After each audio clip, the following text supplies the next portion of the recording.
I love his artwork, his art style. It was honestly better than I expected. All his work. And it was interactive, and then there was small little things that I really liked, like the big posters and just the way it was set up. It was really well done. Yeah. 世田谷文学館で開催中の伊藤潤二展誘惑。土日だけでなく平日も大盛況です。会場では伊藤氏の600点を超える原稿などの展示作品の素晴らしさに圧倒されます。そして、あれと気づいたのが、外国人来場者の多さです。一体なぜこんなにたくさんの海外の方が伊藤潤二展を訪れているのか。会場でインタビューを敢行しました。How did you find out about Junji Ito exhibition? I saw it on Reddit. Yeah, this would be to Reddit post. They came to visit Japan, and they came here, and then they posted that other people should come and check it out. And so we did. Thank you for coming. What do you like about Junji Ito's work? It's strangely whimsical. Despite how gross it can be. The art style is just so striking. Yeah, there's a lot. He's not the only artist that has a very striking art style, but it's very distinct. You can recognize it. I think that's like a mark of a really good artist. The same thing with JoJo. The art style is so striking compared to there's a lot of works that look very similar. They can be really good, but they look really similar. And then you have Junji Ito and certain artists have a very, very distinct style. I think that's really cool. Okay, thank you. How did you find out about the Junji Ito exhibition? I think we found out about it. It was on the subway. There was a poster for it. Yeah, we saw an ad for it. We decided we had to go. In Tokyo? Yeah. Oh, okay. That's really cool. What do you like about Junji Ito? I like how a lot of his horror is like about body horror. So there's a lot of like use of like the face morphing, and I don't know, I think it's pretty scary. Yeah, and I think the mix of humor and horror in his work is really fun for me. Yes. Do you have any favorite horror where there is like an evident example of a mix of humor and horror? I think one of my favorite stories is Uzumaki. Yeah, probably most people's favorite. Yeah, I like the one where he has all the holes on him. Look at the trypophobia. It's pretty scary. 我看的第一个作品是《漩涡》，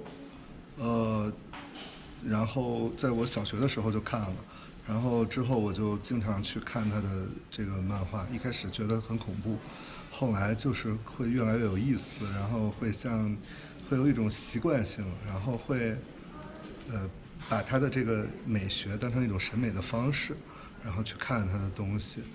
最喜欢的作品是也是漩涡，最喜欢的作品也是漩涡，还有气球。OK， 谢谢。What do you like about his work? So I'm a painter, sumi painter, and so I use a lot of black and white, painting in my work. I do big sumi black ink paintings. So Junji Ito uses a lot of black. So when I was originally studying in grad school sumi painting, I discovered his work and just fell in love with his textures. He has a lot of like it feels very fluid, his lines, and the way that he uses black is just incredible. What did you thought about the exhibition today? The exhibition was amazing. Reading his thoughts on the cards and his frustrations and how he worked to make these paintings, like these drawings, was fantastic. And being able to see his work up close and see his process and when he scratched something out or covered in whiteout, and like the difficulty that he has making his work, seeing his sketches that became the pages, it was incredible to see. 伊藤潤二氏の作品は30を超える国と地域で翻訳出版されています。昨年の2023年、伊藤氏はフランスのアングレーム国際漫画祭への参加を皮切りに、台湾、アメリカ、ブラジルの4カ国を訪れました。今回、フランスの出版社の編集長にフランスでの伊藤氏の人気について話を聞くことができました。Bonjour, je m'appelle Sullivan, je suis un des éditeurs français de Junji Ito, directeur de collection de la collection Mangetsu, qui publie Ito Sensei en langue française. Quelle a été la réaction et les résultats de vente suite à la participation de Junji Ito au Festival international de la bande dessinée d'Angoulême en 2023? Les résultats ont été évidemment excellents. Ça a été déjà un très très gros succès pour l'exposition à Angoulême en janvier 2023, puisque c'était les 50 ans du festival d'Angoulême. Le festival nous dit que ça a été le plus gros succès d'exposition qu'ils ont jamais organisé, donc déjà c'était assez exceptionnel. Et puis quant à nous, on a réalisé la meilleure année en termes de vente sur les livres de Junji Ito en France en 2023, et Junji Ito est devenu l'auteur numéro 1 de notre maison d'édition, pas seulement Mangetsu, mais la maison mère du coup qui publie la collection Mangetsu, qui s'appelle Brajlon, pardon. Pourquoi Junji Ito est-il populaire en France? J'aimerais bien avoir la réponse à cette question. J'aimerais bien savoir pourquoi Junji Ito est aussi populaire en France. Déjà parce que c'est un auteur, à mon avis, qui fait partie des tout meilleurs auteurs de manga de tous les temps. C'est le maître absolu de l'horreur, à mon sens. Enfin, voilà, on parle de lui comme du Stephen King japonais. Moi, je pense qu'il est encore au-dessus d'un maître comme Stephen King. Pourquoi? C'est une bonne question. J'ai pas vraiment les éléments de réponse à pourquoi Junji Ito est aussi populaire en France. Je pense que c'est simplement parce que c'est le meilleur en termes d'horreur et que c'est une horreur qui est universelle. Moi, je parle souvent d'horreur globale. Il y a énormément de types d'horreur, de l'horreur sociale, de l'horreur cosmique.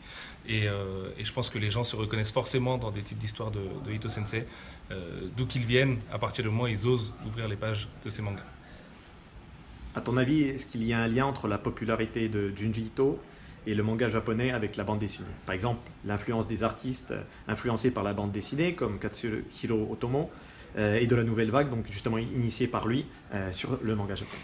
Mais j'étais content tout à l'heure de voir que dans les œuvres préférées de Ito Sensei, il y avait Domu de Otomo Katsuhiro, qui est un succès aussi en France, qui a été publié par les Humanoïdes Associés et qui a été un des premiers mangas publiés en France. Évidemment, Akira est très très connu, mais Domu, Rêve d'enfant, c'est son nom français, est un classique pour nous.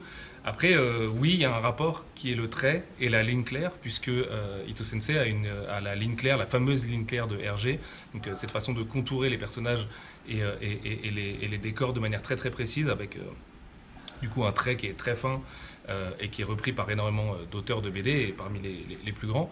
Et en l'occurrence, chez Mangetsu, on a invité beaucoup d'auteurs de bande dessinée, et plus récemment Luz, à écrire des préfaces à propos de Ito Sensei, et Luz me parlait du geste de Junji Ito, et il a accroché un poster au-dessus de sa table de travail pour que quand il n'a pas le courage de dessiner, il le regarde et il voit la somme de traits que Ito Sensei pose sur ses dessins, et ça lui donne le courage lui-même de retourner dessiner.